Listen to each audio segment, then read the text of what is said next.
Here we go. Good morning, everyone.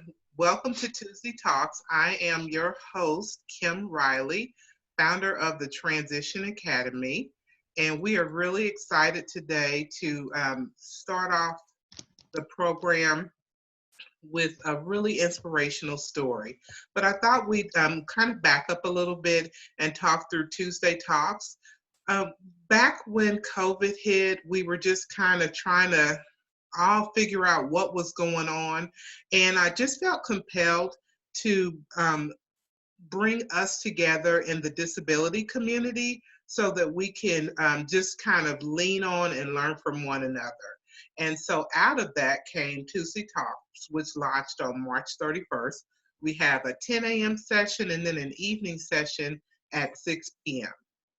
We follow a pretty loose agenda, but it's basically structured so that the first half are pretty much 20 minutes of a presentation, 10 minutes of question and answer, and then the last half we devote to resource sharing. And without any further ado, we will jump right in. And I love Facebook stalking, so I got this amazing picture of our our guest today. We are very excited to hear from Johnny Gordon. Johnny is a former Kansas City Public School student who has defied the odds, who has chased his dream, and in spite of his Asperger syndrome, he just completed his Bachelor of Arts degree from Old Dominion University. And we are so excited, and we cannot hear from the man, the artist, the legend, Johnny. Nice to meet you all. Good morning, Johnny. Hi, how are you guys? You? Johnny, one of our guests on here is Crystal Perry. Crystal. That's me. That's me. Crystal Hi, nice to meet you, Crystal. Crystal is the fiance of UMKC's Propel program. Yeah. And she is on the call because she just thought, I cannot wait to hear the story of someone who has gotten a 4-year degree. And there are so many parents, so many school officials who were also really inspired by your story. Can you share with us, let's see, I'm trying to think where we'll begin. It's so weird because I know Johnny and his whole entire family. So really we could have a family talk. So I'm trying to stick to the script here. But Johnny, can you share with us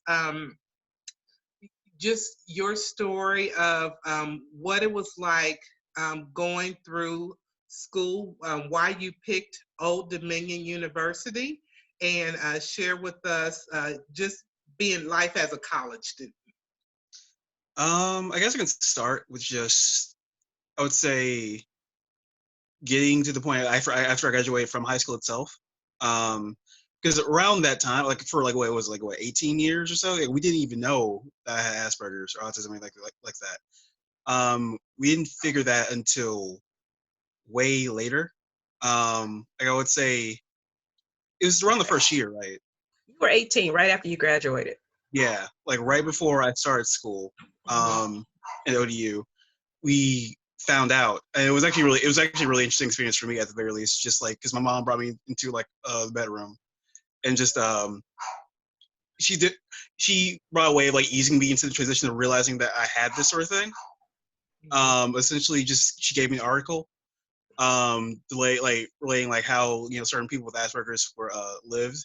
If I remember correctly, it was about like 2 people with Asperger's like who became a couple essentially.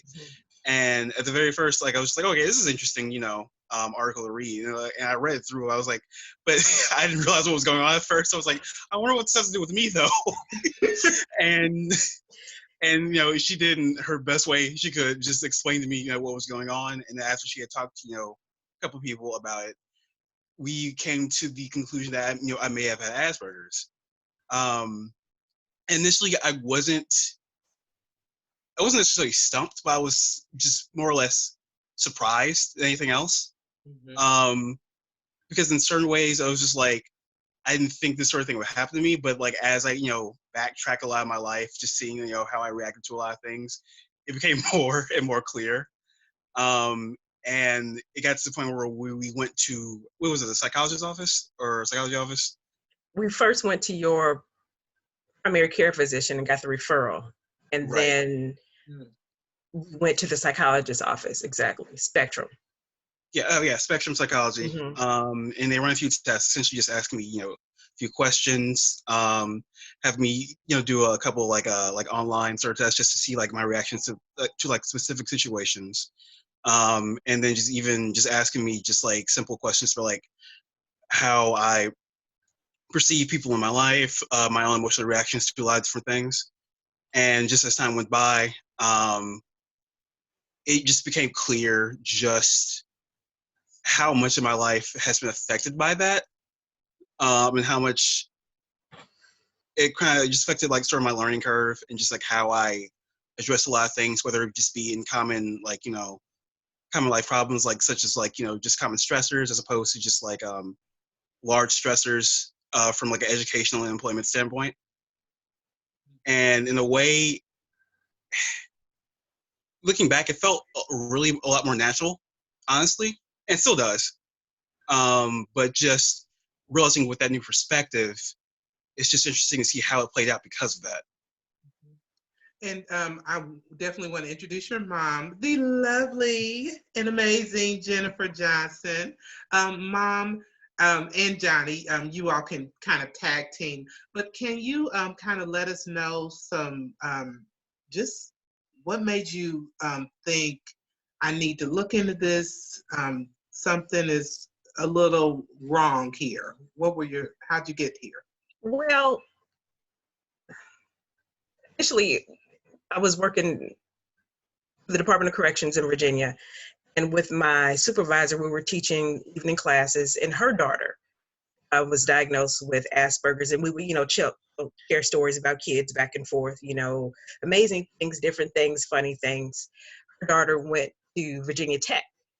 And at the time of the Virginia Tech shooting, she would, told me that she would have to go up there in the middle of the night and do these things, because her daughter would have all this anxiety or whatever. And then, I'd share a little story about Johnny, maybe a little anxiety, something, because in high school test taking, he's always had test anxiety, but not for the level her daughter was. And so we would talk about things. We would talk about his drawing. And one thing about Johnny's art is that he always drew in pen. I always thought that was amazing, that every stroke had to be deliberate. And I'm thinking, what kind of brain is that? Who does that? But, going back, we would have these conversations. Then one night she said, Jennifer, I don't want to, when she saw him, I think he'd come by the office for something. He had a backpack on, his backpack. And the next time we had class, because I was about to get married, and he was about to graduate, she said, Jennifer, I don't want to offend you, but I think you probably need to get tested for Asperger's. I said, what? We had talked about it because her daughter had been previously diagnosed when she was younger. And I was like, okay. I had a primary care, a doctor's appointment, and had a wonderful physician, actually, and we talked about kids, this and that, and whatever. And just from my conversation, she goes, I think he probably needs to be tested. What? Okay, so I called his primary care physician, and we had the appointment, and I told him, I said, we want, after his appointment, I said, I want to get a referral to have him tested. His physician said, for what? I said, for Asperger's. And he looked at Johnny, and he looked at me. He said, okay. And I'm thinking, dude, if you knew something, tell somebody. And it really frustrated me at that point. Johnny has always, the village is amazing. He started at ACE, and just through that structure, a small classroom similar to a Montessori school, they've always been encouraged, and they've always moved children past the expectation to what their full potential is. So we just thought, he was a product of a wonderful school. Eating early, always excelling. Even when we moved to Virginia, still, my expectations for education, he's always exceeded. I mean, he was, pretty much the smartest one in the classroom. Now, outside of that, when it came to some social skills, crossing the street, always worried. Driving was, oh, is this really going to happen? I was really mad when he got his driver's license because I was really scared. Socially, he really didn't care about other people. Okay, I figured that would happen, whatever. And sports was not really an option. He tried the sports thing. You did very well, for the year that you did football, but he knew he was not gonna catch Oh yeah. stairs. Yeah, Kendall's not a team sport person, right? Well, it's not so much the team sport. It's more of the ability, the running, jumping, agility is there. However, what would you say, Johnny? Catching, Okay, I can admit I cannot catch for like anything. I can't shoot back. I can't do back. I've tried basketball several times. it just doesn't work. It worked once, but that was it. Once, and it's not a really good look. So let's stop. It's not. So Yeah. I know my limits. Running. We can run. We can run as long as there's no I steps. can run. I can lift. I can't. Do Running and lifting. Yeah, that's I what can he tackle. does. I can't do anything else. Uh-huh. So, so when we did and I'm kind of jealous because his assessment was easier apparently than mine because his was on computer. We had a full packet to fill out about the birth process, what happened just around that entire the pregnancy, what I ate, if I had any allergies. I was, is it about me? But then once the diagnosis came through, well, okay, so after what was it? We had both physicians tell us that I probably need to have him tested. I was in the bedroom one night watching the thing. Actually, it was a TV show. I think it was an article. I led you to the article, but it was a TV show that I was watching about on KCPT, wonderful show about couples that have Asperger's that live together and do some other things. I'm sitting there and I'm watching because I'm looking up, this diagnosis. I'm watching this, and there were so many similarities, and I was like, "That's my baby." Huh. Okay. Oh, this says so much. And it was, KCPT, how they run two things, like they do it on a Friday and do the same thing on a Saturday. And luckily my husband came home and we watched it and he was like, huh, it sounds like it. So I knew I had to tell him before we went to have this whole testing thing. And so I showed him the article and he was like, it does sound like me. Okay, so we'll see what happens, And so we went and got tested and thus the diagnosis, and here we are. So it sounds like, you go through a flurry of emotions. Johnny, finding out, was it at 18 that you had Asperger's?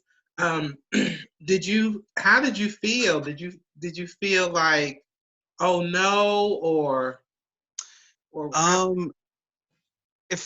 honestly, it wasn't like a negative for me, but it definitely came as a bit of a culture shock in a way. Just because the way I realized that my mind works is that just like when there's something new placed in front of me, especially if it affects me personally, there's this immediate need or surge to like research everything that I can. I guess you can credit that to also the Asperger's anyway, because I know it's a general thing that a lot of people tend to do. But it gets to the point where it also becomes either aggressive or obsessive in terms of that research. So there would be times just like either out of pure curiosity or just like I would just have long nights of just researching everything that I could just to see, what facets affect me, what facets didn't affect me. And I would say prior to actually going to ODU, like I'd spent my whole summer more or less just having this sort of, I would say, just researching stress about it. Just trying to understand how is this going to affect me in the long run, what to do once I get into college. Just because now that I have this knowledge now, will this affect any relationships I build, any relationships I already have? And it was just, I guess more or less, it was just, the weirdest part was, I guess, telling other people that I had it. more or less just not just new people, but like people that I've known for years, from high school friends to other people in my family to other people I trusted, just in terms of like communities like church, um, just general friend circles, stuff like that, and just to see their reaction to it. Um, and I guess it was just more or less surprising to see so many people understanding of that. Um, because of course, like there's nothing inherently bad about autism or anything at all like that. I know that there's a lot of communities like anti-vax that find it as such like a huge disease that needs to be rid of. But that's definitely not the case. But I guess that sort of stigma stuck with me because like with that you do get those handful of people that see you as someone afflicted, which isn't the case at all. So battling that stigma, at least in my head, was probably the hardest part among anything else. I was fortunate enough to have an external um, environment that accepted me for who I am, despite what was going on with me, or despite what I have or had. I guess the biggest part was just the internal battle of just realizing that this is part of my identity and moving part of that, and just realizing that like this changes nothing. If anything, just gives you a broad perspective of who you are. So, tell me, how was it? I'm thinking of graduation, high school graduation. You're excited, you finished this, you're grown, you're going off to college, but your high school experience was so different, getting this diagnosis, your senior year. How did you understand Asperger's? And then on top of that, how did you prepare for college with knowing that you now had Asperger's? If anything, it more or less affected just, I would say, the art that I produced. Just because prior to that, a lot of my art was based on just like, a lot of my art has always been based on like the Black identity, whether it's like emphasis like youth, masculinity, focusing on how Black youth, I guess, deals with the world nowadays, as well as like how the past sort of influences that. But it definitely gave me a sort of inspiration in terms of just like also focusing now on more mental health in terms of the Black community. Um, in high school, like a major part of my life was dedicated to the Virginia Beach Performing Arts Academy. Yeah, that's what it is. Yeah, VPAA. Visual Performing Arts Academy. There we go. That's it's been a year. Just getting so grown, you forgot all about high school.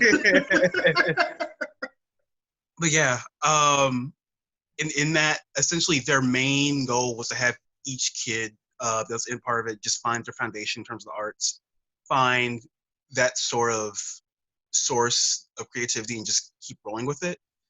And while I had a general idea what I was going with, those years prior, that one really pushed me to figure out who I was and what I wanted to focus on in that.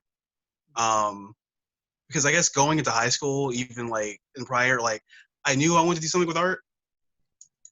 Just didn't really have a full thought out plan. And even with college, that was kind of a bit of a gamble for me in a way, just because like I was trying to figure out, where I wanted to go. I thought, oh, because this place had like art like program, okay, this is probably best for me. But it wasn't until high school, and then even later on with the graduation, just like after learning like all that stuff, like what I wanted to do. I mean, with the Asperger's and whatnot, that really pushed me to finally focus a sort of general goal of not only becoming, an art, being part of an art-related field in teaching, but also focusing on those with Asperger's to find, I guess, the sort of just common ground for people that have this sort of thing, and just find a way to work through it. In terms of just realizing their identity and finding a place where they can just be themselves. And I guess that pretty much influenced why I chose OU in the long run. Well, VCU definitely had an amazing art program. and VSU definitely had, dedicated animation program, stuff like that. I definitely felt that with ODU's teaching program, I could definitely not either find connections, but also find a good place to just really solidify myself and push forward to really create a foundation, not only just for me, but for other people that I can find that will like me. Nice. It's funny how he talks about his college journey or to college from a parenting perspective. It's completely different. Yeah. So college has always been an option. It's never not an option. He's going to college even before we knew that he had Asperger's. So once he graduated and we knew this, college selection was a little different. So we're on the East Coast, HBCUs are plentiful. I graduated from the HBCU, LU in Jeff City. I'm thinking, okay, we're gonna finish this HBCU thing, we can represent. So that's what we do, Mom. We just decide. We just decide, we encouraged and yeah. So again, grades have never been an issue. So his ACT, SAT scores, I don't remember the numbers, but yeah, we could get into school, not a problem. His looking up a little bit, we've been blessed in the sense of having always had a village around us, from ACE to United Black. What's a John? What is it? Who are they? Oh, at Du Bois. Du Bois, Du Bois, and the Black United Front, and from Simba Wachanga. Even part of our story is me being a single parent, and I knew early, and I think it was in 3rd or 4th grade, I prayed just to have, for the Lord to provide for us, to provide a village, because I knew I couldn't do this by myself, provide a strong male role models. As having a Black child, I'm a Black woman. I don't do what he does when he goes to the bathroom. So I needed to have those role models in his life, and the Lord has provided those people and those entities in that community for us to walk through and have that journey through and help us manage life in general. So saying all that to say this, Johnny's always been in community. When we moved to Virginia, at the time when I was engaged, one of my requirements. How old was Johnny when you all moved to Virginia? I was 14, I think, 13, You were 14. starting your freshman year? Freshman year, exactly. So you started high school, okay. High school, exactly, yeah.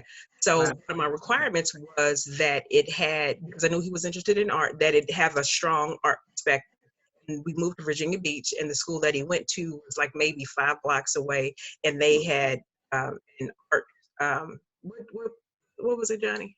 Art. Visual Performing Arts Academy. Yeah, they had these little academies in the school. They had art academy, a drama academy, they had all these other things. And so even in that, there was still a small community setting with that, where he had his primary source of supports and made friends from that. His art teacher, what's her name? Miss Richburg, Erin Richburg. Miss Richburg. So there's people that are huge influencers in lives. The first one for Johnny was Miss Ballard. Whatever she said, he even wanted to be a vegan because she said it was the right thing. And it probably is, but here we are. So then Miss Richburg, somewhere in their conversations, I think she graduated from ODU and talked about how much of a wonderful school ODU was, and me with this, urban background. Old Dominion University. You serious?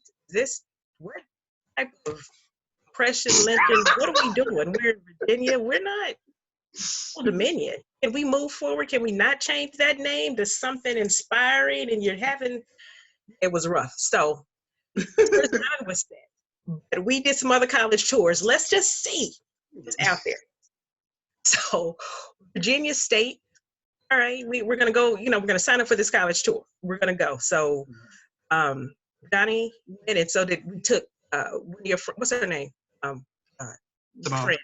Simone, yeah, Simone went, and my husband went, we went. I knew then that it really wasn't going to fly. HBC, they do it, whole band and marching thing. And when we walked in, that's how they bring you in for the campus. Simone was on, I was in it to win it. My husband was like, yes. Johnny was like, nope. You could just see it on his face. He didn't say anything, but just being overwhelmed. Was it sensory overload, Johnny? I would say, yeah, honestly. It's a lot. Yeah. I've never been good with like very large crowds, honestly. And like I respect that, you know, they do their best to like invite people in, but just me going in there, aside from just stubbornness and all, just because it was so much at like one time, it definitely kind of pushed me away a bit, just because I couldn't really gather my own thoughts or just keep myself sort of, you know, just say it for a minute. Wow. Yeah, it was a lot, but we're going through and, still trying to move him past that first initial experience. I had concerns. I'm thinking, okay, well, we'll see what happens, because this is going to be the place, because they had a art program and whatever. And so we went out to a counselor. They said, well, let me see his grades. They gave him a full ride that day, his first year, housing, all of that, just signed on the line. We went home and he's like, I don't want to go. I'm sorry, sir, what? What do you mean? So we did the math. This is what ODU costs. This is what Virginia State costs. This is free. This is gonna cost. This is free. Free. In private school, private college versus public college? Well, like they're both public college, colleges, but the way ODU's just scholarship program was, it just really didn't work out. They weren't giving any money. Yeah, because of the football program and and everything else, they just weren't given. Wasn't going to happen. I don't care how smart you were, unless you came in with a 4.5, and had names behind you, it wasn't going to happen. Yeah, so I had to let go. This is his college journey. I had to let him understand, this is your money. You sign on the line for this loan, and this is going to be yours. And so we did the first year ODU. It was a good year. I think it was a good year. But the thing with VCU that I was going to say, VCU has a great art program, but what I knew about Johnny, and even with this disorder, that he would get there. VCU is downtown Richmond, if anybody's ever been to Richmond. So it's bigger than downtown Kansas City. It's the whole thing. Mm-hmm. What I knew about him is that he doesn't reach out to other people for information. Mm-hmm. Even though he researches things, it's still the application of that. So he would call me if he got lost. I don't know where you are. I don't know how to get you from this building to that building. Not that I wanted to discourage him. I knew that wasn't going to be the best option for us. And he hadn't really had any anxiety. He had a huge anxiety attack before that, and I call it going up a tree, because it gets there and he is there. And it's clear and his reasoning is clear, but it's like, come on, we have to come back down, deal with life. So if he were having an anxiety attack, like my supervisor would have to go to Virginia Tech, would I actually be able to get to him in the middle of the night? That was 2.5 hours from where we live. ODU, 30 minutes. So, okay, this is his journey, went to ODU. That for the first semester, he had a couple of incidents, mainly around test time, something having to do with a young lady here and there, but we managed that first year.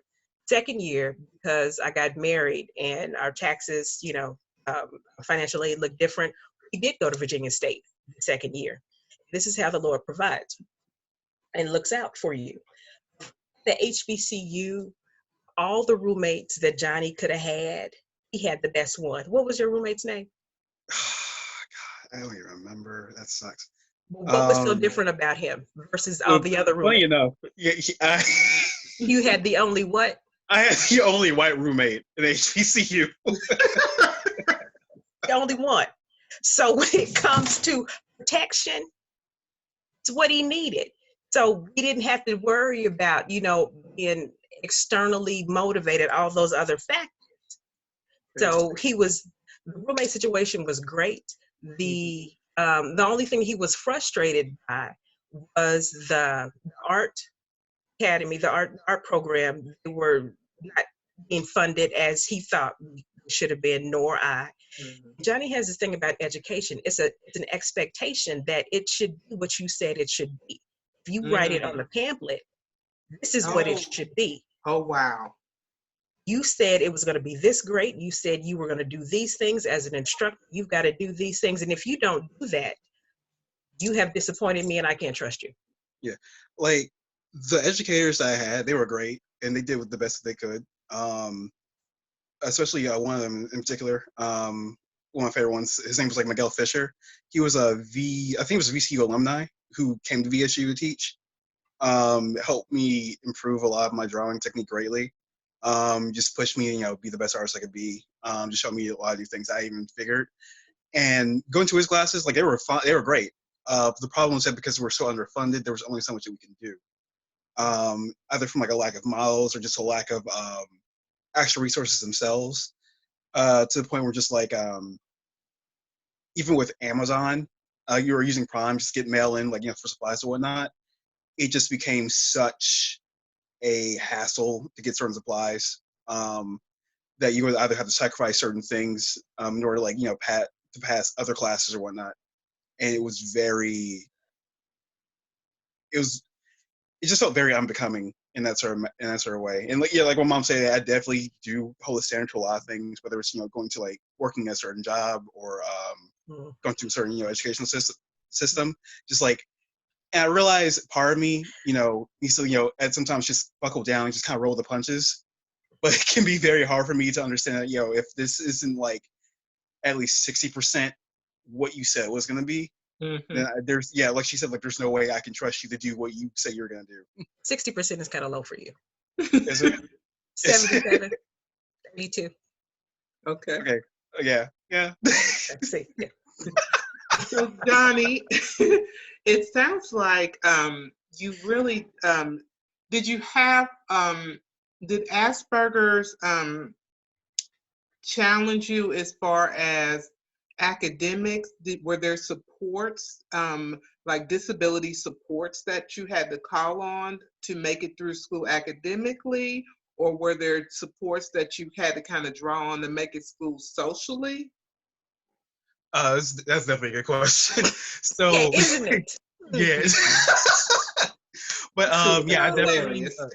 in terms of academic support, there's definitely a need for that. For me specifically, it wasn't necessarily certain assignments that I found challenging because I never really had a problem with certain grades. It was more or less just the stress of getting through certain hours in classes that I needed help with. I will say I was very stubborn going into, I want to say like, especially during my first year of college, of having, because my mom suggested that, I go down to like the academic support because a lot of schools still provide that. Like ODU especially had a office where you could just go down for, I think it's called like the Student Success Center. Mm-hmm. Was essentially like with any kids with like any disabilities that they felt would impair them during certain specific classes, they can get a note written up, sent to the instructor to help them kind of just ease the transition for them, whether it's longer test times, getting us or having allowing students to use certain audio devices to record in class, stuff like that. Whether it was just for sensory issues, whether you need to have something on paper as opposed to being on a computer screen. Just a lot of these programs in place and suggestions and provisions to help you be on the same level as other students. And definitely around the first year, because I was still in that sort of culture shock, I didn't accept it at first, just because I believe I could still get along as like any other student could. But with those long nights where I would call my mom or that up, just just with constant stress, realizing there's certain anxiety attacks, even with just any medication I was taking at the time. I definitely realized that there was a definite need for that. So like around come second year or so, I started to ease up on that sort of idea and started going to these success centers and realizing that these people are not only qualified to help you, but they want to help you succeed because that's what they're here for. Like they wouldn't have this job if they didn't want it. Okay. And definitely some places are definitely better than others. The issue definitely put their best foot forward with that because with the small community that they have, you can definitely get word out that you need help and they will immediately get that done. ODU being a bigger campus and, you know, kind of seeing you more as a number as opposed to like actual student, like they definitely had a good student success program, especially with the notes themselves and just getting that system done. There were just some resources that they, you know, advertised they had, but like at the time didn't, because like they did say that they had a school therapist. Looked for that for a couple of weeks, couldn't find one. That was kind of a little rough, but like we still got through that. But definitely helped having that sort of, you know, mental health network. Just understanding, yeah, you know, you're not alone in this, and we'll definitely help you along the way. And to use credit, they definitely sent regular emails to the students that were signed for that program to give them updates about what's going on in those offices. And, you know, just like if you need, you know, different resources come in, you know, here's you go. If you need like a stress day, you can come to this office and get your work done. If you need, and during, especially during finals too, they'll make an effort to give you like a sort of like relaxation center just to get your like studies out the way, which I appreciate a lot. So, okay, so we talked about kind of academics, we talked about, you know, health and wellness. What about like friends, clubs and organizations? What about girlfriends? We need the skinny on college now.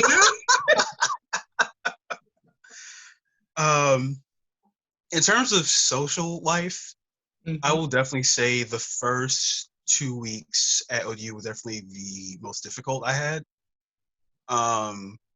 Just because getting used to the whole living situation of just you know, having a roommate in that like in a place where, you know, usually you just call your bedroom, getting used to the completely new area of just a bunch of new people, you know, living together in one building.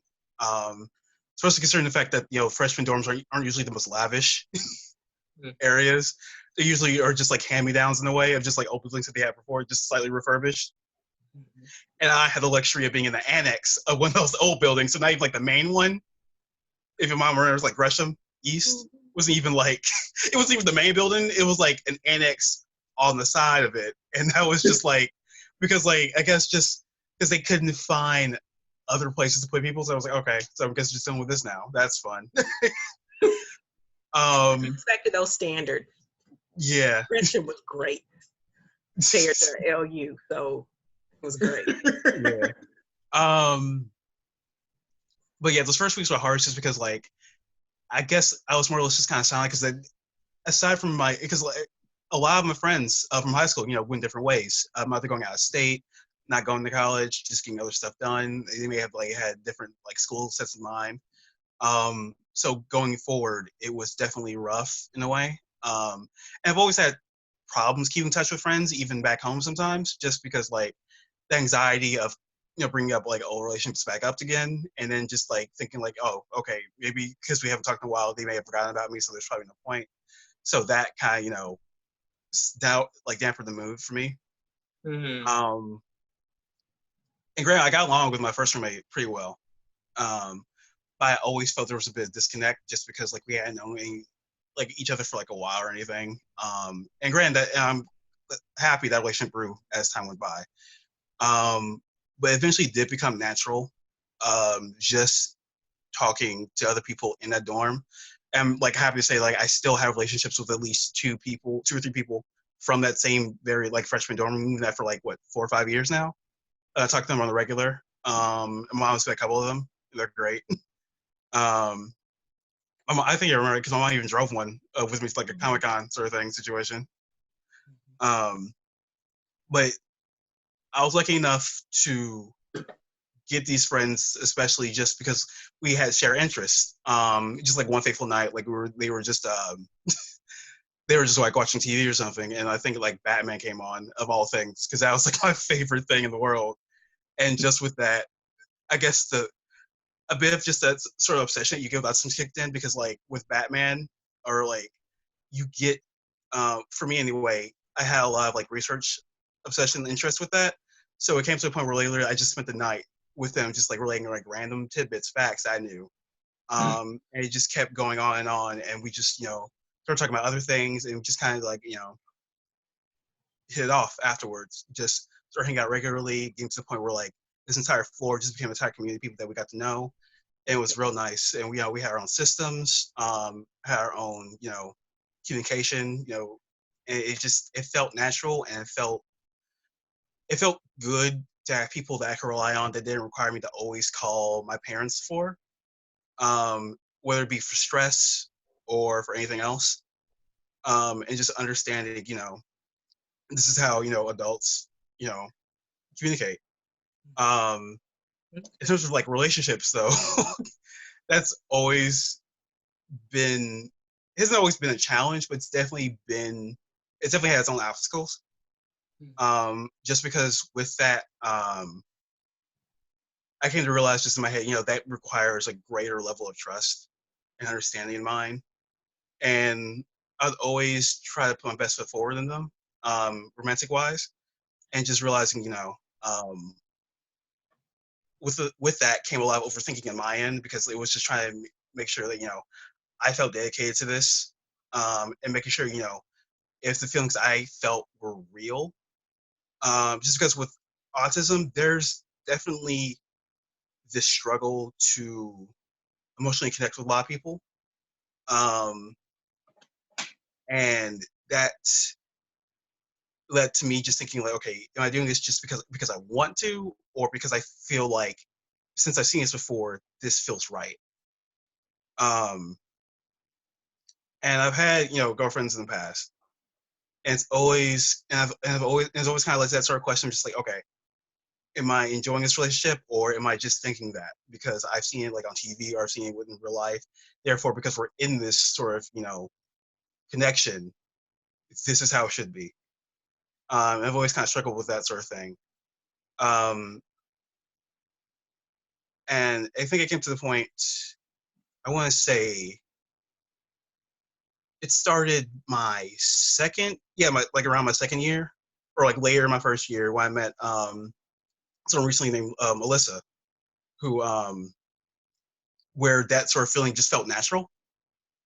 And it definitely, it came to the point where I felt like I didn't really need to question a lot of things anymore.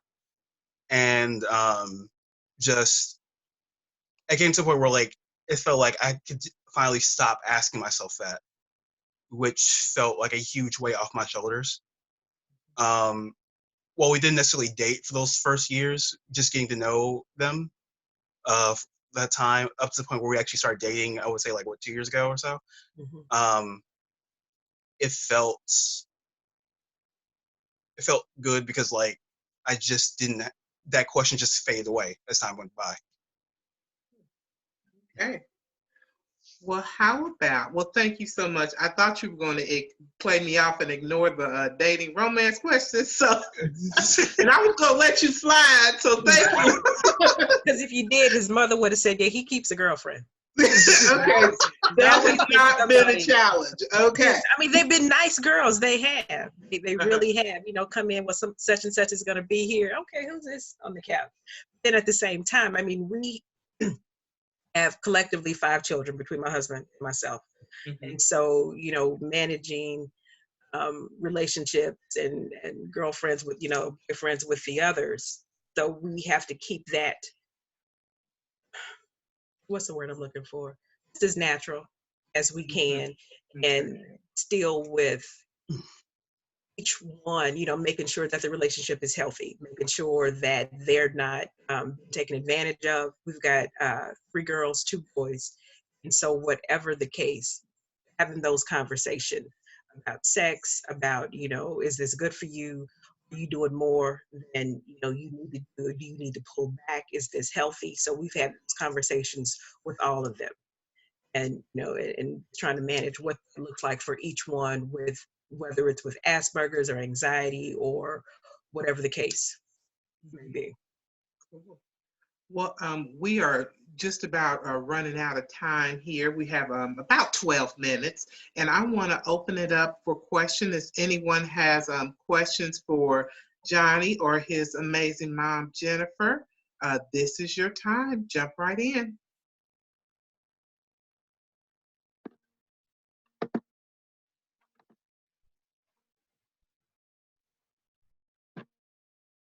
Hey, Kim.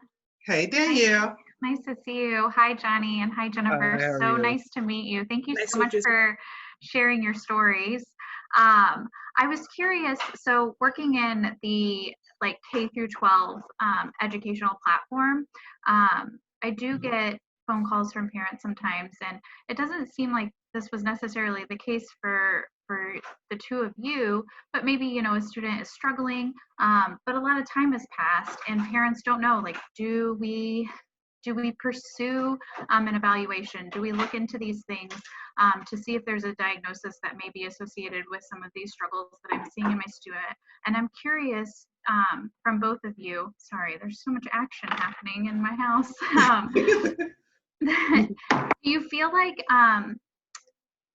maybe this is a two-part question, you know, your diagnosis came, of course, so much later at the age of 18.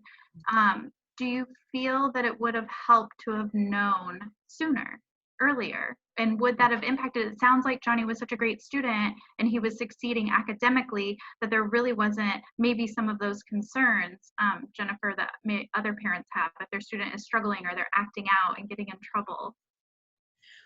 In grade school, he had a couple of issues with anger, but we Yeah. thought that, you know, it was age-related maturity, you know, not so much boys will be boys, but less of his anger.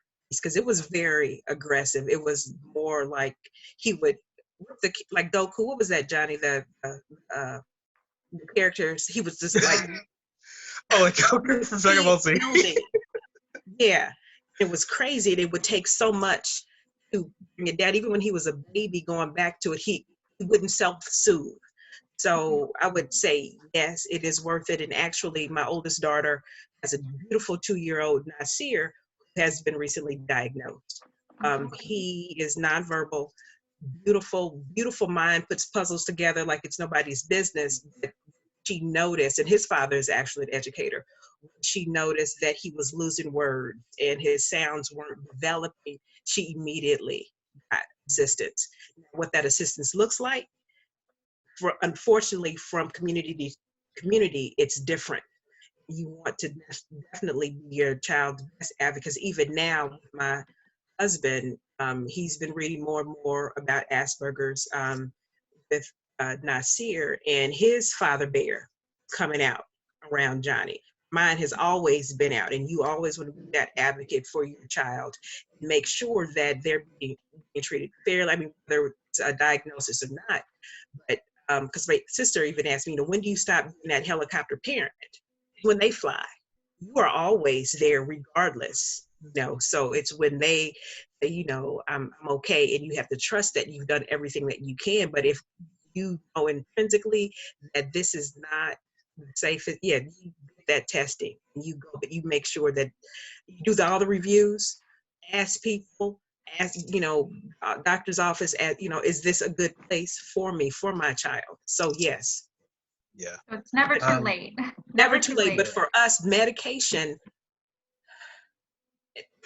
unfortunately, because of the stigma and having a label and what that looks like in terms of an IEP or medication, and how that it's always that negative thing that follows children.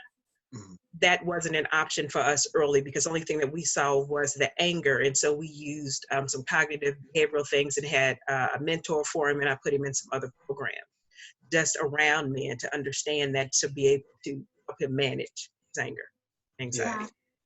Yeah, and just to piggyback, yeah, I would definitely say that you know, assessing that early is definitely a good idea. At least in my experience, I happen to get this far just with the community I have, because just based off of, you know, a lot of circumstances, a lot of connections that, you know, thanks to my mom, I was able to get to this point in time. And definitely when it comes to autism, like if you meet one person with autism, you meet one person with autism. There's different cases and different variables for each and every person. So each person comes with different sensibilities and different sensory issues. With my nephew Nasir itself, like she said, you know, being nonverbal. Like while I'm verbal, I, you know, as a kid, just had, you know, the sort of not like self-soothing issues, and be able to calm down, which, you know, just kind of, granted, while it's bended in time, it still comes to a point where I can still have panic attacks based on my own generalized anxiety. So getting those, figured out early in life definitely helps. Because it can definitely look like something else when you're becoming like an older, like when your child becomes older. So that diagnosis, getting it like early in the bud, definitely helps a lot. Yeah, thank you so much for sharing. And this is just a statement, but I know, you've mentioned the stigma more than once. And I just think that, from a parent perspective and from an individual perspective, that continuing to share really helps with that. And I appreciate both of you today. So thank you. Okay. You all, we have about 6 minutes. We have time for maybe one more question. If anyone has a question or even a statement. I do.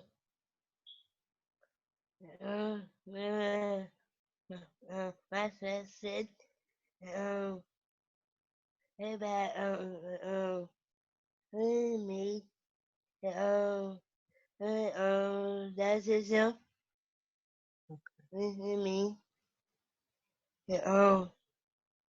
and then to me every day, every day. I take medicine every day. Read wild every day. In me. Sorry. That's it. Me too. Yeah. That's everything. That's our family. And me. And me. My mom. My brother. Um, the my sister. That's a thing. Diana and me. Her life and me. Then my son to every day. That's Sunday. That's a thing around me. Then talking me about me all the time. Then I do. Crystal, can I jump in real quick? Yes. Okay. Crystal is a graduate of UMKC's Propel program that makes the college experience possible for students with intellectual developmental disabilities. Mm-hmm. And she is so dynamic that they actually hired her to be an AmeriCorps Vista student and a leader. So she's a working woman. Yes, Crystal is, me. yeah, has her own money, okay? Okay, Me. let's be Thank clear. Rita you. has Thank her own you. money. And Crystal is so social that she teaches the other students in Propel how to be social. She knows every athlete on UMKC. She's at every basketball game, every soccer game, and she shows the students like, hey, it's really not so hard. This is fun. And so I know, so she is so excited to meet a fellow college graduate. Johnny, do you have any final words for Crystal and for other students who are either in college with a disability or who dream of going to college with a disability? I would say it's definitely possible. I know that there's a lot of stigmas out there and a lot of fear and anxiety towards just having this sort of thing with you or seeing your child with autism. But there's also a lot of people out there willing to help, qualified to help, and communities you can definitely build online, whether online or just face to face, in order to push yourself or your children forward. I mean, I'm definitely an example of that, and I'm grateful for the people in my life that definitely helped me and have pushed me to be who I am, even without knowing that for so long. And I know that the earlier that it's diagnosed, the earlier that it can be assessed, the better. Just so that you can have, a plan of just, the sensibilities that need to be worked out, and just understanding, who you are, what they are. And also just know that with autism, it doesn't affect who you are, it is who you are. You have your own autonomy, especially. And it's just part of that. And it's an okay thing to have. Like, it's not like it shouldn't be treated as a disease as a lot of people take it out to be. It's just a thing that you work with. I mean, people get built different, and it's not in our place, to question why it's that way. It's just our place to help them go along. All right. Well, thank you. What an amazing! I know I'm trying to hold it together, but I'm not. I said I wasn't gonna cry. I said I wasn't. Oh my gosh. Well, I'm holding on, but thank you, Johnny, and No thank problem. you, Jennifer. An amazing story, and we're excited that you'll be with us also at 6. And Johnny, at 6, can you have some of your artwork to share with us? Yeah, I can definitely try. I just gotta bring it. Yeah, I can definitely show it. Yeah. Okay. I thought about that. You're such an amazing artist, so wanted to make sure that you showed your artwork to us. I'm going to wrap us up real quick with kind of the closing points of Tuesday Talks. Each week we also have a resource list, and this week I wanted to share that there is unlimited speech therapy, occupational therapy, and physical therapy for those who have private insurance or insurance through your company. And so this is pretty new. So for if you want to know how that works, on the resource list, we will we'll have a link that will take you through kind of like a script, so that you can go to HR or your benefits office and ask, how can you get the therapy for your child? Also, there are COVID-19 technology scholarships. And so as part of that, and I want to thank Jen for sharing that also in our chat line, as part of those scholarships, it's a pretty broad category. So if you need technology to help to connect with others, there are scholarships to help you to purchase some technology, and that will be included in this week's resource list. Any other resources that anyone wants to add? Okay. And then what I'll also share is that the month of May is going to wrap up and be extra fantastic. We are going to spend the last 2 weeks, we're going to visit with some program coordinator. We're going to visit with teachers. We're going to visit with parents and students who make up this innovative classroom inclusion program for kindergarten through 2nd grade students in KC Public Schools. We're going to learn how that works and some of the great outcomes that they're receiving. And also, we are going to learn how to access opportunities. Just like Johnny is showing, life does not stop at high school, and we're going to learn step by step how to land a college, career, life skills program opportunity after high school.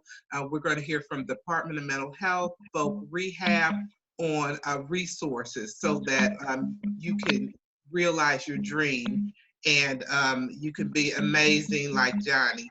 Johnny, Jennifer, thank you so much for joining us. And I hope that everyone was inspired. Have a wonderful day. And Johnny, we'll see you this evening with your artwork. All right, thank you. Thank you, Kim. Thank you, everybody. Have a great day. Thank you. Bye, You too. everyone. Thank you so much. Crystal, you keep doing it, girl. Yes, Thank yes, you.